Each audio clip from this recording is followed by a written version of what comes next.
The version 3.2 dev livestream for Honkai Star Rail just dropped a few days ago, and it seems like some players are unhappy about a new mechanic being introduced along with Casteris.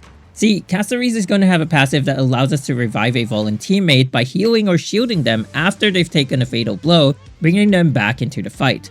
The thing is, the team gets the one revive even if she's not in the fight. And it seems like players are unhappy with the addition of this mechanic, claiming it's going to break the game and whatnot. Now obviously, I don't think it's the revive mechanic specifically because I don't think this one ability is going to be game breaking.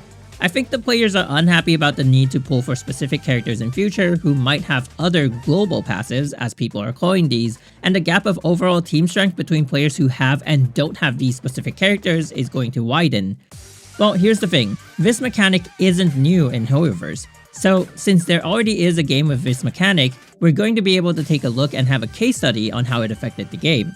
This game is none other than Honkai Impact 3rd. Yup, the other game in the Honkai series. In Honkai Impact 3rd, there is a system called the Divine Keys. While this is related to lore, gameplay-wise, it's simply a category of weapons that function like normal weapons and have their own abilities and stuff, but by owning them, you will be able to activate passive buffs that will be provided to every character you have. They also have active abilities that you can set before entering battle. The Divine Keys needed to activate the active abilities can all be obtained for free through forging or playing specific side stories. The rest of them are obtainable through gacha. While the base Divine Keys give both active abilities and permanent stat boosts to all characters, the premium ones provide only stats.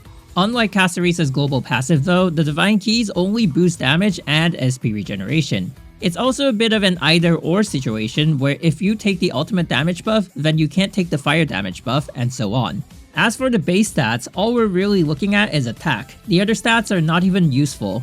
Even though people are freaking out about these kinds of buffs, the Divine Key system hasn't actually broken the game. And I know I have all the Divine Keys, and that adds up to 174 attack, which is almost half the attack of a top tier weapon. And you would think that because Honkai Impact has a leaderboard and ranking actually affects rewards, players might be more unhappy about this. On the contrary though, it seems like the only people who bother to get Divine Keys for the sake of meta are pretty much only the top 1% or less. From what I've noticed, whenever Divine Keys are released, the general player base hardly ever considers the passive stat boost they provide.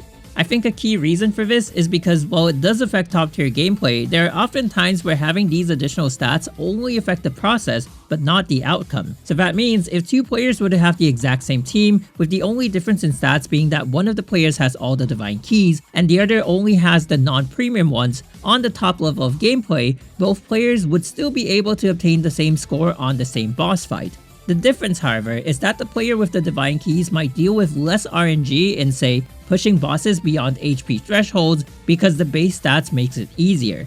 Ultimately, if both players try hard enough, their cap score should be the same in most cases. Now, if we go back to Honkai Star Rail, I think the concern for some players is that there will eventually be more global passives added to the game, and that there might be characters that they don't even want to pull, but have global passives that they don't want to miss out on. Has that happened in Honkai Impact 3rd? Yeah, I'd say a couple of times. Some Divine Keys in the past weren't used in combat, but were pretty much sought after purely for their global stat buff. But also, it's really only the top tier players who pull that way. The current Divine Keys are actually made to be used in combat though, so that's a step in the right direction. Like all weapons and characters though, they will eventually stop being top of the line and will end up sitting in the corner of our inventory catching dust. But hey, at least they'll provide us with that extra 20 attack, right? Anyway, I digress. Back in Honkai Star Rail, the nature of Casteris' passive is of course way different from the Divine Keys, and I think players are afraid that more and more highly advantageous passive abilities will be added to the game, and they'll eventually be losing out because they're not pulling on every character that has a global passive. The way I see it though, I don't think Casteris' passive is too broken. Not only does it not fully revive the character until they are healed or shielded, it also pretty much is only going to be useful in select situations. See, the only time I feel it can really make a difference is if someone is trying to YOLO a no sustain run, and this one revival is going to make or break the run. However, if you have no sustain, you also can't sustain the revival, so then the passive doesn't change anything. If you have a sustain and your character is still dying, you're pretty much cooked anyway. But can the revival save the run? Of course it can, but it goes back to what I was saying about Honkai Impact 3rd. It makes the process easier, but the outcome would pretty much be still obtainable with or without that global passive. It just depends on how many times you're willing to restart the run. So if there's going to be more characters with global passives, even with the combination of all those passives, my guess is that it wouldn't make an impossible run possible. I have no idea what other global passives might bring to the table, but I'm thinking stuff like additional loot at the end of normal battles, or maybe that shield from the simulated universe that can block one hit, that kind of stuff. As long as it's not something crazy like Castorisa's dragon just popping into the fight and blasting enemies, I'm pretty sure we'll be fine for a while. I do agree, however, that if they aren't careful with how these passives can stack, assuming that there are more in future, it can end up making the game a little too easy. Then I think that brings us to the other concern that other players might have, and that's, will they tune the difficulty to the standard of teams that have all global passives? I've seen some people come up with ideas like, what if they make a boss that does a preemptive attack when you enter battle and it wipes your team out, and the only way to combat it is with Castorisa's passive? First of all, stop cooking, dude, you're burning down the kitchen. But second of all, while it is common for gacha games to shield their new characters with the new environment, I personally doubt that any developer would be that blatant about it. And hey, I might be wrong and they might actually do that, nobody knows for real. But I'm not gonna live in fear of what ifs. If they really do get to that point, then we'll cross that bridge when we get there, I guess. For now, I've been having fun with Honkai Star Rail, even though my second team has been having a little bit of difficulty with the endgame. Despite all this though, I'm pretty sure the main player base is very casual on the gameplay side of things, and it's mostly the story and character design that sells stuff. And HoYoverse, for better or for worse, seems to also see things this way, so I feel like they're gonna stick to the difficulty levels that even casuals can clear. It's pretty much the reason I play Honkai Star Rail the way I do. I'm 0 top up, and I saved for a year, didn't pull anything, then pulled an Acheron E6S5, then stopped pulling again, and now I'm gonna attempt to pull for Castorice at E6S5, and I'm probably not gonna pull again unless they have some kind of game mode that requires 3 teams or something. Even if there's gonna be like 10 global passes or something and I miss out on all of them, I really don't think it bothers me. At least that's the way I see the game. What about you guys? Let me know your thoughts on this global passive thing.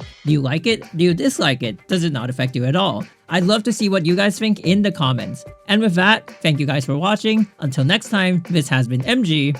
Bye-bye.